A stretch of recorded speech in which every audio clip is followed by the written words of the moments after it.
Olá pessoal, bem-vindos a mais uma edição do Kabbalah Cast. Hoje eu quero falar sobre a porção da Torá e do Zohar dessa semana, a porção de Korach. Antes de continuar com os ensinamentos importantes dessa semana, eu queria pedir para você se inscrever no canal, deixar sua curtida, depois no final você deixa seu comentário, para a gente estar sempre em contato, para a gente estar sempre disposto a colocar cada vez mais vídeos no ar.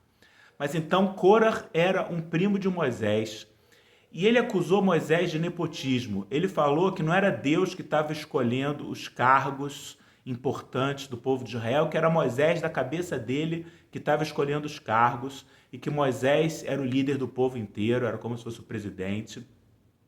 O irmão de Moisés, Arão, tinha sido escolhido como sumo sacerdote. A irmã de Moisés e de Arão, Miriam, era a líder feminina.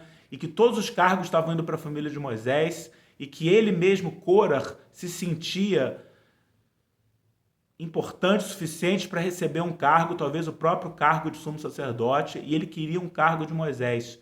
Ele queria receber uma posição mais importante. Ele era uma pessoa que buscava a honra. E está escrito no Zohar dessa semana que a pessoa que busca, que persegue alguma coisa que não é para ser sua, não só ela não consegue obter aquilo, mas ela ainda perde o que é o seu. E foi isso que aconteceu com Korach. Ele perseguiu um cargo que não era para ser dele, o cargo era de Arão, não tinha sido Moisés da cabeça dele que tinha dado o cargo só para os familiares dele. Na verdade, o Criador é que tinha orientado Moisés nessa escolha, e Arão não tinha uma busca por um cargo importante. Na verdade, ele aceitou essa responsabilidade para cumprir a vontade do Criador, para cumprir a vontade de Deus. E teve uma disputa que Moisés falou que no dia seguinte eles iam ter que trazer uma oferenda. Quem se achasse digno de obter um cargo importante tinha que trazer uma oferenda, que era uma panela com incenso, e que eles iam acender o incenso, e que iam fazer uma oferenda do incenso, e que o Criador ia aceitar a oferenda de quem fosse digno do cargo. E Korach veio com uma congregação de 250 homens, e no dia seguinte, quando eles fizeram essa oferenda, aconteceu uma coisa impressionante, aconteceu um milagre incrível, e a terra se abriu só debaixo de Korach e da congregação dele, e eles foram tragados pela terra. Teve um mini terremoto localizado só embaixo deles, desses 250 homens, e eles foram tragados pela terra e morreram, e assim ficou claro que o milagre veio de Deus e que a escolha era divina. Então acabou dessa forma trágica. Korach e sua congregação foram tragados pela terra. Mas a gente sabe que essas histórias bíblicas não estão ali para nos ensinar só a história em si, estão para nos ensinar alguma coisa mais profunda que está por trás da história. E por trás dessa história de Korach tem muitos detalhes que eu quero compartilhar alguns agora, com alguns ensinamentos importantes. E esses ensinamentos vêm de uma carta que o cabalista Rav Yehuda Tzvi Brandwein escreveu para o Rav Berg, que foi o meu mestre. O Rav Brandwein era o mestre do Rav Berg, eu fui aluno do Rav Berg. E o Rav Brandwein e o Rav Brandwein morava em Israel, o Rav Berg morava nos Estados Unidos. E eles correspondiam por cartas, eles trocavam cartas. E essa é a primeira carta deles dois, foi no ano de 1964, nessa semana, exatamente nessa semana da porção da Torá de Korach. Foi a primeira carta que eles trocaram no ano de 1964, e eu quero compartilhar alguns ensinamentos. Então o Rav Brandwein fala de duas perguntas que Korach fez para Moisés. No processo de confrontar Moisés e criar uma rebelião contra Moisés, Korach fez duas perguntas para Moisés.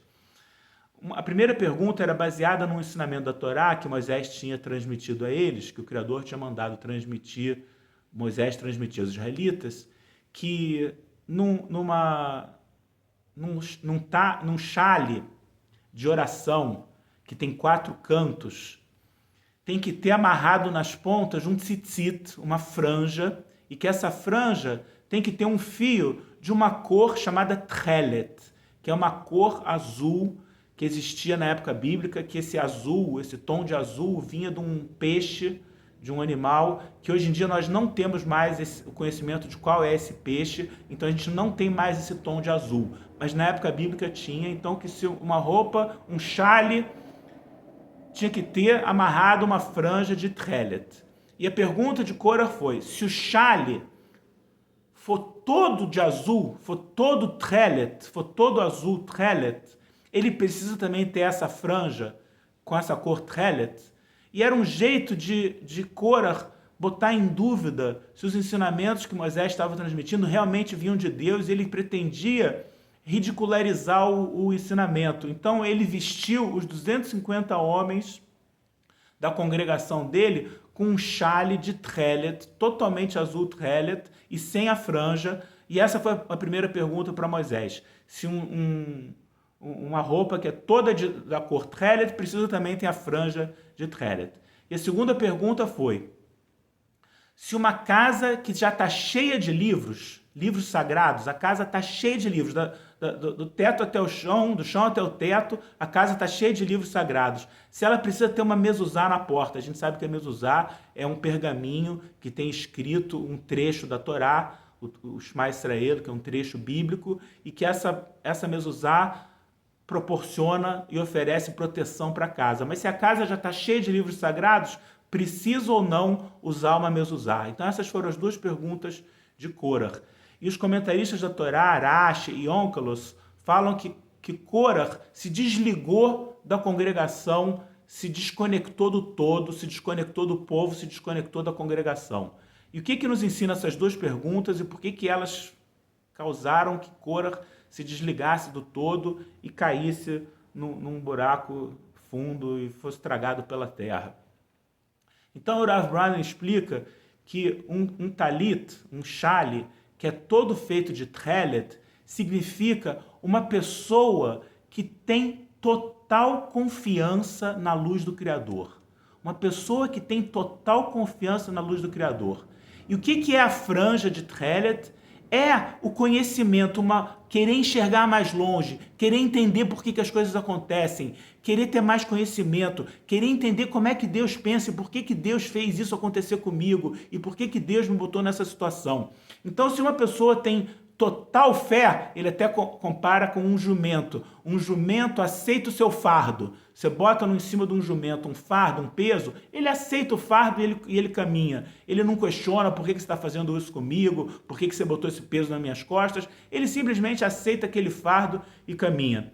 Então, uma pessoa que tem total fé, a princípio, não precisaria questionar por que as coisas acontecem e querer ter conhecimento e ter um entendimento maior da vida, porque ele aceita com total fé e com total confiança que tudo vem de Deus e que tudo é da bondade divina. E a resposta de Moisés foi que precisa sim da franja. A resposta de Deus para Moisés foi que precisa sim da franja. Ou seja, uma pessoa que tem total fé precisa do conhecimento, precisa sim do conhecimento, porque o Criador quer que a gente busque o conhecimento, quer que a gente busque entender a vida, entender por que as coisas acontecem. Todo o estudo da Cabala, a gente vem aqui, né, ouvir uma mini lição, uma mini aula, exatamente porque a gente está em busca do conhecimento, a gente está em busca de entendimento, a gente quer sabedoria para entender por que as coisas acontecem e como que a gente pode ter uma vida melhor, e a gente está no caminho correto. A gente tem que ter fé, sim, mas mesmo tendo total fé, a gente tem que deixar uma abertura para o conhecimento, para buscar, para olhar para o céu e se questionar por que as coisas acontecem. Já uma casa cheia de livros é alguém que tem total conhecimento. E o que a mezuzá na porta, esse pergaminho na porta representa? Representa a fé, representa uma proteção inexplicável, uma proteção que vem de cima, um mecanismo de proteção que não tem como a lógica explicar, não tem como entender pela lógica. Por que aquele pergaminho protege a casa? E a resposta de Moisés também foi sim. Uma casa cheia de livros precisa ter uma mezuzá na porta. O que significa? Que uma pessoa que tem total conhecimento precisa ter fé? Sim, precisa ter fé. Porque por mais que o conhecimento da pessoa leve ela ao entendimento de que o mundo tem um Criador e que esse Criador criou uma estrutura e criou um sistema, tem certas situações que, se o desafio for muito pesado, se o desafio for muito doloroso, se o desafio for muito difícil, só o conhecimento não segura. E a gente precisa também ter a fé. Mesmo tendo total conhecimento, é preciso ter a fé. E o Rav Brown continua dizendo que são dois caminhos que são opostos um ao outro. O caminho da fé e o conhecimento, e o caminho do conhecimento são duas coisas opostas uma à outra. Uma pessoa tem total fé ou a pessoa tem total conhecimento, são duas coisas opostas, e ele compara com a água e com o fogo. E que você não consegue juntar água com fogo. Se você tem um fogo e você quer esquentar a água está muito gelada e você quer esquentar a água, se você tentar botar a água em cima do fogo, não vai dar certo. A água vai apagar o fogo ou o fogo vai evaporar a água. Não vai dar certo. Essas duas coisas são opostas.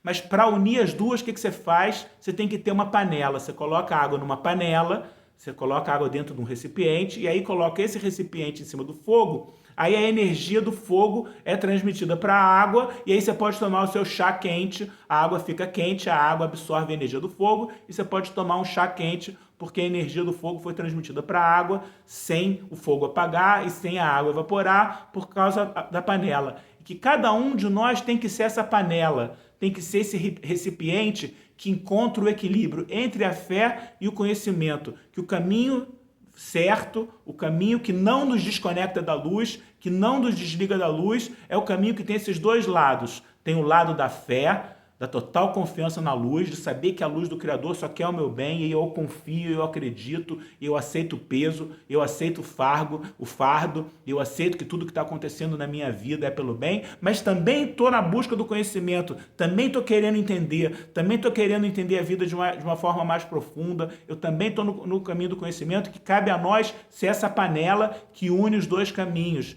E que Korah queria que fosse só um caminho, ou só o caminho da fé, ou só o caminho do conhecimento, e isso não foi aceito, ele foi tragado pela terra. Então cabe a cada um de nós equilibrar esses dois aspectos que existem dentro de nós. Eu tenho que me esforçar para ter cada vez mais fé, para ter cada vez mais confiança na luz e certeza que a luz está sempre presente e que tudo que acontece é pelo meu bem. Mas eu tenho que também estar numa constante busca e estudo e querer saber mais e busca de conhecimento e busca de sabedoria, porque são esses dois caminhos juntos que nos trazem para o equilíbrio e nos trazem para uma revelação de luz. Então, de novo, deixa aqui o seu comentário, o que você achou desse vídeo.